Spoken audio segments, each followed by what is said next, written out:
اعلی حضرت مفتی اعظم حجت الاسلام بریلی تجھے سلام۔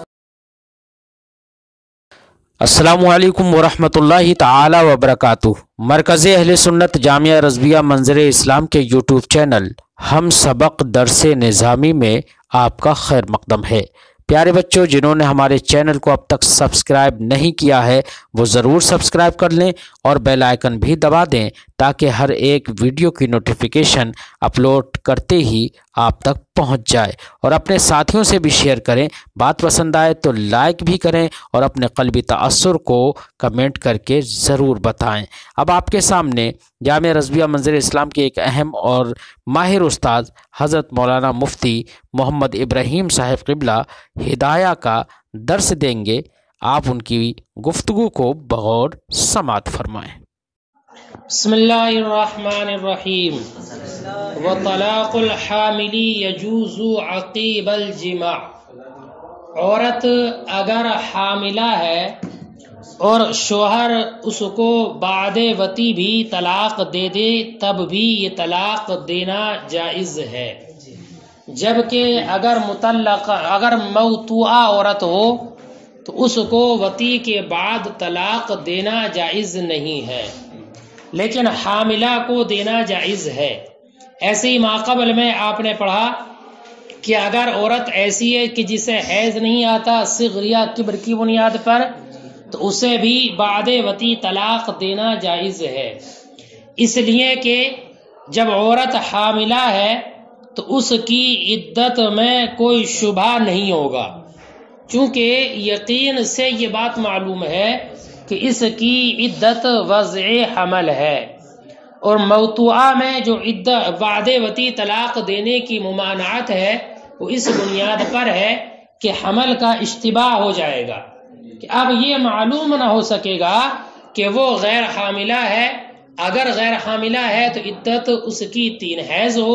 اور اگر حاملہ ہو تو وضع حمل ہو، اس لیے وطی کے بعد طلاق دینے کی ممانعت ہے۔ لیکن حاملہ میں تو پہلے سے ہی معلوم ہے، اس لیے اس میں کوئی حرج نہیں ہے۔ اور اس کی ایک وجہ یہ بھی ہے کہ حمل کا زمانہ وطی کی رغبت کا زمانہ ہے، وطی کی رغبت کا زمانہ ہے، چونکہ وہ عورت جب پہلے سے ہی حاملہ ہے تو اب اس وطی کی بنیاد پر مزید اور حمل کی اس میں کوئی گنجائش اور اشتباہ نہیں ہے نا۔ تو اب پڑھا تھا آپ نے کہ انسان ایسی وطی سے دور کو بھاگنے کی کوشش کرتا ہے کہ جس میں حمل کا اشتباہ ہو، لیکن اس میں کوئی ایسا اشتباہ نہیں، اس لیے یہ وطی کی رغبت کا زمانہ ہے۔ بات میں ہے کہ نہیں؟ اور ایک وجہ یہ بھی ہے کہ اب چونکہ جب وہ عورت حاملہ ہے، اس کے بچے کو اپنے پیٹ میں رکھے ہوئے ہے نا، اس کا حمل ہے، تو اب اس بچے کی بنیاد پر اس کی محبت میں اضافہ ہوتا ہے، بچے کو محبوب رکھتا ہے تو بچے کی وجہ سے عورت کو بھی زیادہ پسند کرتا ہے، اور زیادتی محبت وطی کی رغبت کی دلیل ہے، ذاتی محبت وطی کی رغبت کی دلیل ہے، اس لیے یہ وطی کا یہ زمانہ جو ہے وہ رغبت کا زمانہ ہے، اس لیے اس کا اعتبار کیا جائے گا، ٹھیک ہے۔ وطلاق الحامل یجوز عقیب الجماع، اور حاملہ کو طلاق دینا جائز ہے وطی کے بعد، لأنه لا يؤدي الى اشتباہ وجه العدت، اس لیے کہ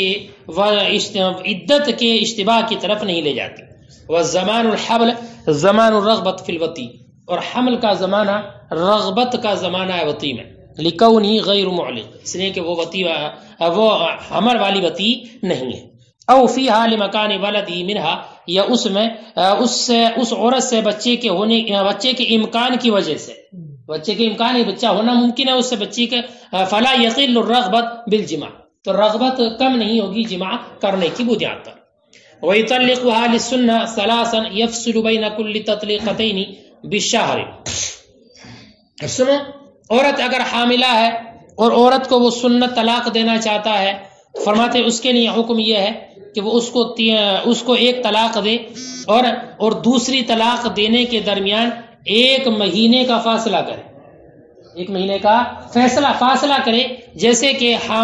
اگر عورت کبیرہ ہے کہ جسے حیض نہیں آتا یا صغیرہ ہے اسے حیض نہیں آتا، تو اس کے لیے حکم ہے کہ 1 مہینے میں 1 طلاق دے اور ہر 2 طلاق کے درمیان 1 ماہ کا فاصلہ کرے۔ ایسے ہی اگر حاملہ ہے اور اس کو سنت طلاق دینا ہے تو 1 طلاق دینے کے بعد دوسری طلاق کے درمیان 1 مہینے کا فاصلہ کرے، امام اعظم اور امام ابو یوسف کے نزدیک۔ امام محمد رضی اللہ تعالی عنہ یہ فرماتے ہیں کہ حاملہ کو صرف 1 ہی طلاق دے، حاملہ کو صرف 1 ہی طلاق دے، اس لیے کہ طلاق میں اصل حظر ہے، ممانعت ہے۔ کیا ہے اصل؟ یہ ہے کہ ممانعت ہے، اس کو طلاق نہ دے، یہی اصل ہے۔ تو سنت حاملہ کے لیے ہے کہ 1 طلاق دے، بس دوسری طلاق اس کو نہ دے۔ البتہ ہاں جو تفریق کے بارے میں شریعت کا حکم ہے وہ عدت کے فصول پر ہے۔ عدت کے فصول سے مراد عدت کا زمانہ، عدت کا زمانہ، جیسے کہ اگر موتوعہ عورت ہے، حیض والی ہے، تو اس کے لیے عدت کا زمانہ اس کا حیض ہے، تو اس میں 1 طہور کا اعتبار کیا گیا ہے کہ ہر طہور میں 1 طلاق دے۔ اگر حیض نہیں آتا ہے تو اس کے حیض کے قائم مقام اس کے مہینے کو مانا گیا ہے، اس کے بارے میں یہ کہا گیا کہ ہر مہینے 1 طلاق دے۔ لیکن چونکہ جب عورت حاملہ ہے تو اس کی عدت تو وضع حمل ہے، مہینے کا تو اعتبار ہے نہیں، بات سمجھ گئی نہیں؟ تو اب اس میں فصول عدت کا بھی کوئی معنی نہیں ہے، اس لیے اس کو صرف 1 ہی طلاق دے۔ اور یہ ایسی ہوگی جیسے کہ وہ عورت جس کا طہور ممتد ہو، جس کو طہور ہی ہے، حیض آتا ہی نہیں ہے، تو اس کے لیے بھی حکم یہی ہے کہ اس کو صرف 1 طلاق دے اور چھوڑ دے، بس میں کہ نہیں؟ اس لیے امام محمد یہ کہتے ہیں کہ صرف 1 طلاق دے، سنت یہی ہے حاملہ کو۔ البتہ امام اعظم اور امام ابو یوسف کا یہ ہے کہ ہر مہینے 1 طلاق دے، اور ان حضرات کی دلیل یہ ہے کہ اباحت جو ہے نا یہ علت حاجت کی بنیاد پر ہے۔ کس کی بنیاد پر؟ علت حاجت، پیچھے بھی گزر گیا ہے یہ علت حاجت، اور مہینہ اس حاجت کی دلیل ہے، مہینہ اس حاجت کی دلیل ہے، جیسے کہ عائشہ اور صغیرہ میں یہ ہے، جیسے کہ عائشہ اور صغیرہ میں ہے۔ بس میں نے کیوں؟ اس لیے کہ عادتاً اور عموماً ایسا ہوتا ہے کہ 1 مہینے کے بعد وطی کی رغبت ہوتی ہے، لہذا اس میں صلاحیت اس بات کی ہوگی کہ اس کی علامت اور نشانی بن جائے، برخلاف اس عورت کے کہ جس کا طہور لمبا ہے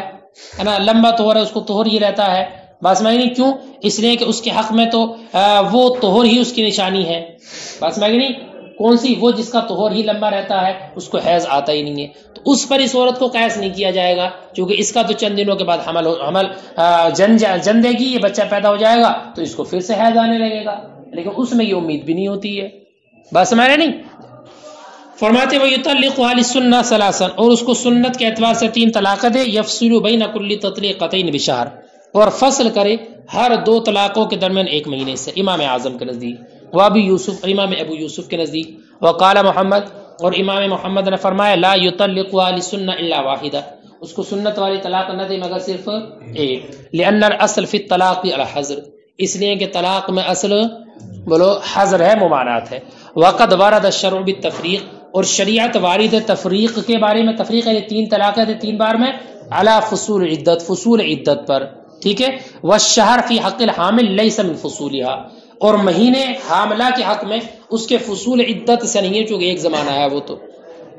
فصار کالممتد طہرها، تو یہ اس کے مثل ہو گئی جس کا طہر ممتد ہو۔ ولہما، اور ان دونوں حضرات کی دلیل ان الاباحۃ لعلت الحاجت، کہ طلاق کی جو اباحت ہے وہ علت حاجت کی بنیاد پر ہے، ٹھیک ہے۔ والشہر دلیلها، اور مہینہ اس حاجت کی دلیل ہے، کما فی حق العائشہ والصغیرہ، جیسے کہ عائشہ اور صغیرہ کے حق میں کہ مہینہ دلیل ہے حاجت کی۔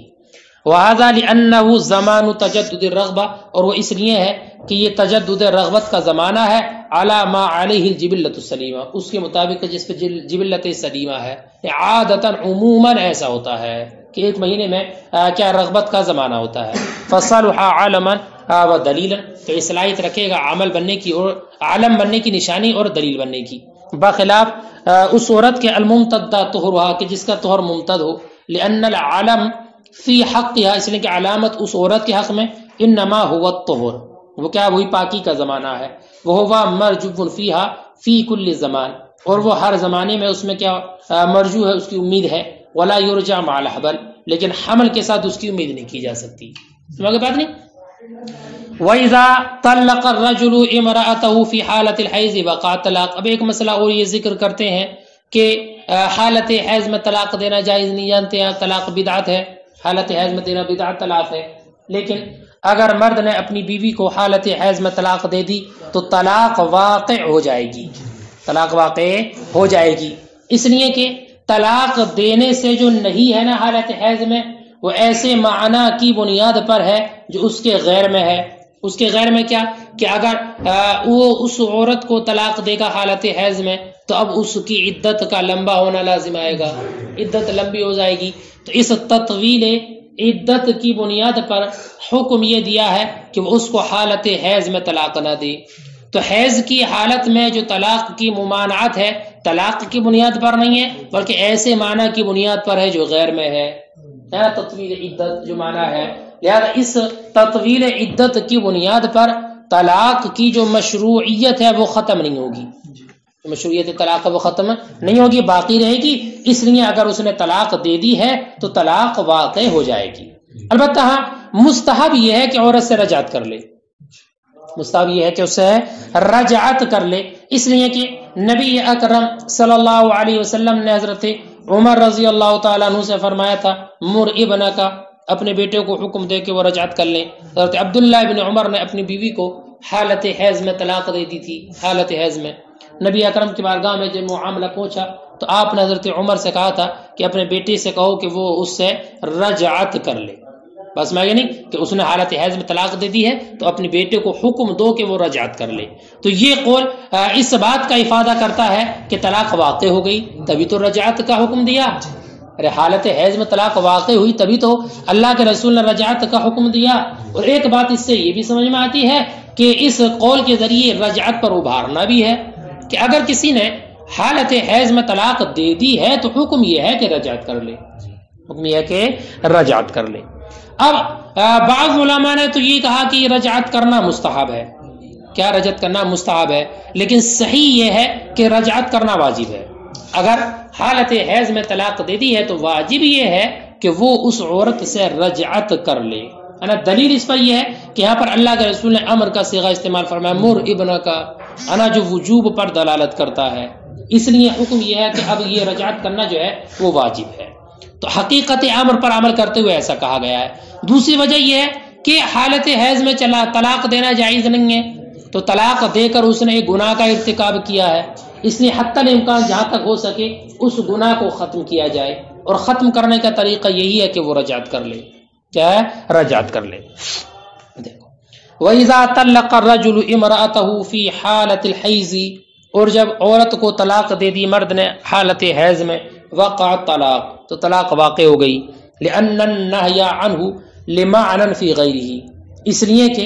نہیں اس طلاق سے ایسے معنی کی وجہ سے جو اس کے غیر میں ہے، وَهُوَ مَا ذَكَرْنَا، اور وہ معنی وہی ہے جو ہم ذکر کر چکے، کیا تطویل عدت والا، فلا ينعدم مشروعیتہ، تو اس طلاق کی مشروعیت یہ معدوم نہیں ہوگی،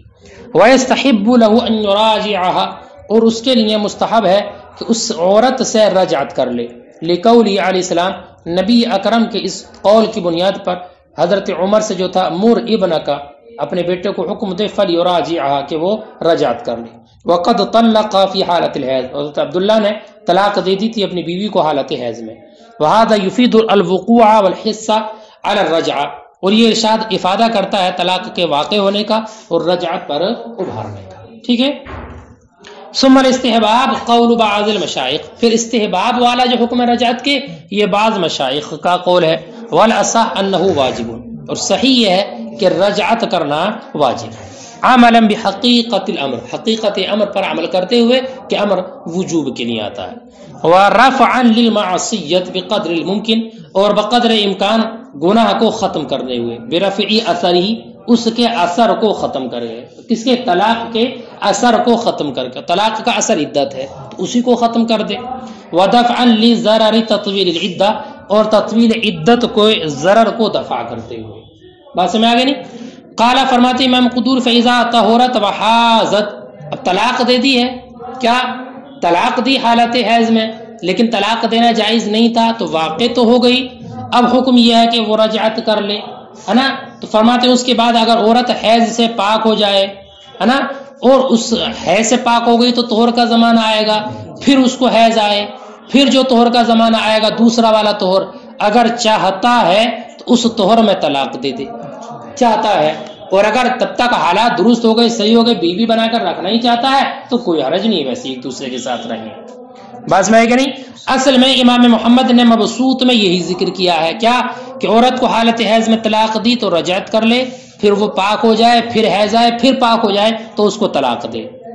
بات میں ہے کہ نہیں؟ اور امام طحاوی رضی اللہ تعالیٰ عنہ نے یہ ذکر کیا ہے کہ عورت کو اگر طلاق دینا ہی چاہتا ہے تو اسی طہور میں طلاق دے دے جو طہور اس حیض سے متصل ہے،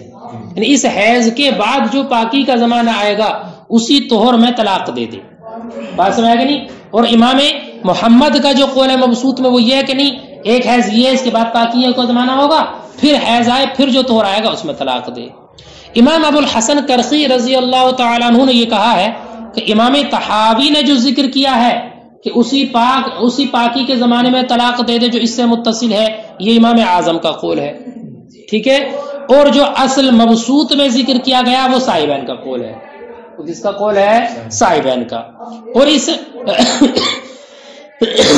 وہ مسئلہ جو اصل میں ذکر کیا ہے اس کی دلیل اور وجہ یہ ہے کہ سنت یہ ہے کہ فصل کرے دو طلاقوں کے درمیان ایک حیض سے، یہ تو حکم ہے نا، کہ سنت یہ ہے کہ ایک طلاق دینے کے بعد دوسری طلاق جب دے تو دونوں طلاق کے درمیان ایک حیض کا فاصلہ کرے۔ بس میں کہ نہیں، اب اس نے طلاق دی ہے حالت حیض میں، تو جس حیض میں طلاق دی ہے اس حیض میں کچھ گزر چکا ہے زمانہ، تو اب یہ جو حیض گزر رہا یہ کل حیض تو ہے نہیں، اس لیے اس کو پورا کیا جائے گا اگلے والے حیض سے، اگلا حیض سے، اور حیض متجزی نہیں ہوتا، اس لیے اس پورے حیض کا اعتبار کیا جائے گا تاکہ بیچ میں فاصل ہو جائے، فاصل ہو جائے۔ تو اب اس زمانے میں طلاق دے گا، اس طور میں طلاق دے گا جو زمانہ کے دوسرے والے حیض سے متصل ہے، تاکہ سنت طریقے پر طلاق دینے کا امکان ہو سکے اور یہ طلاق دینا سنت طریقے پر واقع ہو سکے۔ بات سمجھ گئے نہیں؟ البتہ امام طحاوی نے جو ذکر کیا ہے، جو امام اعظم کا قول ہے، اس کی دلیل یہ ہے کہ طلاق کا جو اثر، اس نے جو طلاق دی تھی رجعت کی بنیاد پر وہ اثر ختم ہو چکا ہے، رجعت کر لی اس نے تو وہ اثر جو تھا طلاق کا، عدت وغیرہ وہ سب ختم ہو چکی، تو وہ عورت ایسی ہو گئی جیسے کہ گویا کہ اس عورت کو طلاق ہی نہیں دی ہے،